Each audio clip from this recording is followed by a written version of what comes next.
Hi everybody, this is Cristina with Monday's New Hope. This is our last week on our 4-week rotation, and this week I'm going to answer Jen's question. I am outside and it seems that Florence is full of mosquitoes that are eating me alive, so if you'll see me scratching, I'm sorry.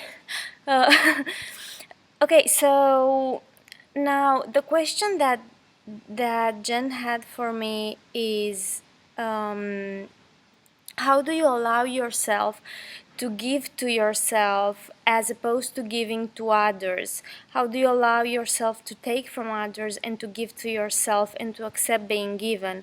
How do you give yourself permission to focus on yourself, to treat yourself, to give love to yourself? I think this is a great question, and it's actually one of the things that I'm focusing on right now, working on myself, and I'm very happy to answer this, so thank you, Jen. What I wanted to speak about regarding this question is something that I was actually taught in the inpatient clinic, in the assertivity group, where they teach us how to be assertive in the relationship with others. Now, one of the myths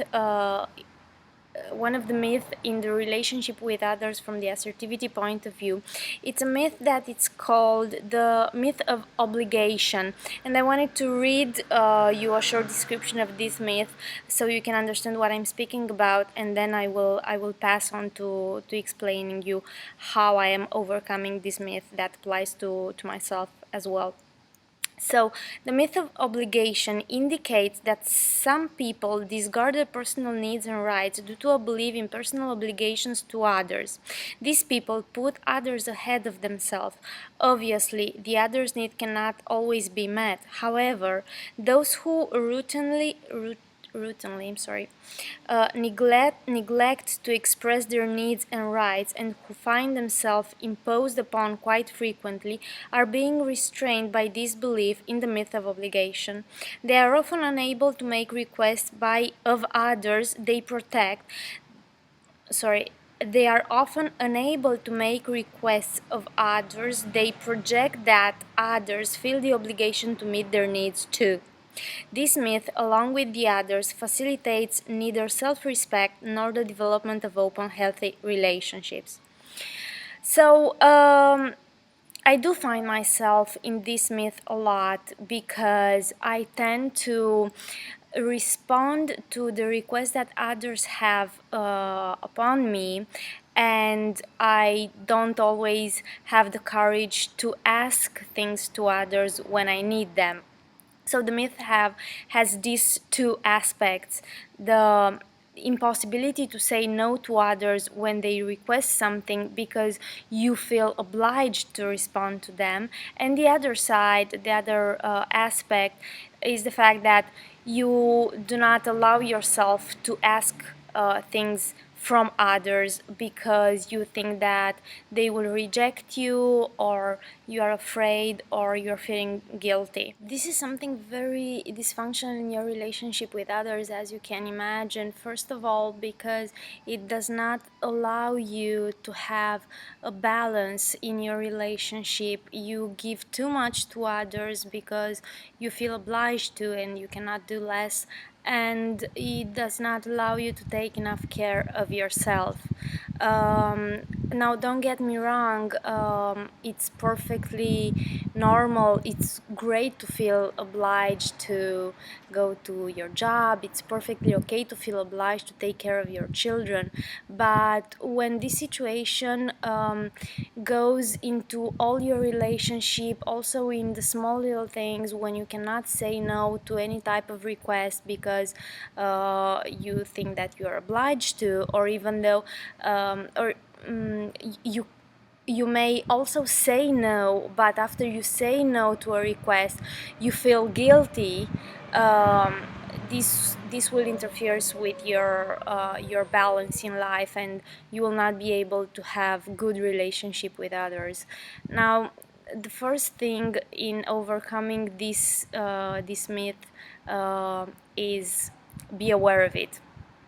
Be aware that you have it, if you do, and try to pay closely attention into your relationships and if you do these things. After being aware of it, you should try to change it. Now, it's not going to be easy, and you should try first to say no to the simple things that you feel you are more comfortable with. You will feel in the beginning a great sense of guilty, but the secret in overcoming this myth and finding balance in your relationship so that you could then allow yourself to take care of yourself, to offer love to yourself, and ask to others when you need something, is tolerating the sense of guilt that you will feel after saying no. Start to small things. If somebody asks you something that you're not really comfortable with and you feel obliged to, try saying no. Say no in an assertive way. Maybe explain that person why you said no, why you cannot meet the request. And if you will feel guilty after that, you will have to tolerate this feeling. Once you tolerate the sense of guilty the first time, the second time, after a while it should start to be less intense, so that in time you should get rid of this sense of guilty of guilt. Try also to make requests to others, even though you don't feel like, even though you will feel uncomfortable asking things. Start with the small things and tolerate the discomfort that you will feel after that. Soon enough, this sense of guilt and the discomfort that you feel should not be that strong, that intense. It's a hard work to do. It's not easy, but I think it's very important for yourself, for taking care of you, and also for the relationship that you have with others, because this is the point where we start to take care of ourselves, I think. And this myth is very common in people with eating disorder, but not only, especially in particular, it's common to people that have low self-esteem. And as the doctors, the team that are in the eating disorder center where I'm inpatient, taught us, this is one of the factors that will maintain you in your eating disorder, because it will maintain you in your low self-esteem. So if you take one step at a time, small steps, and you start to work on your self-esteem, today with this little thing, tomorrow with another, this might help you with your self-esteem and your relationship with others. And once your self-esteem will begin to grow, it will help you also with your eating disorder. I hope this helped, and I will see you next time. I hope you will all have a great week. Goodbye, everybody.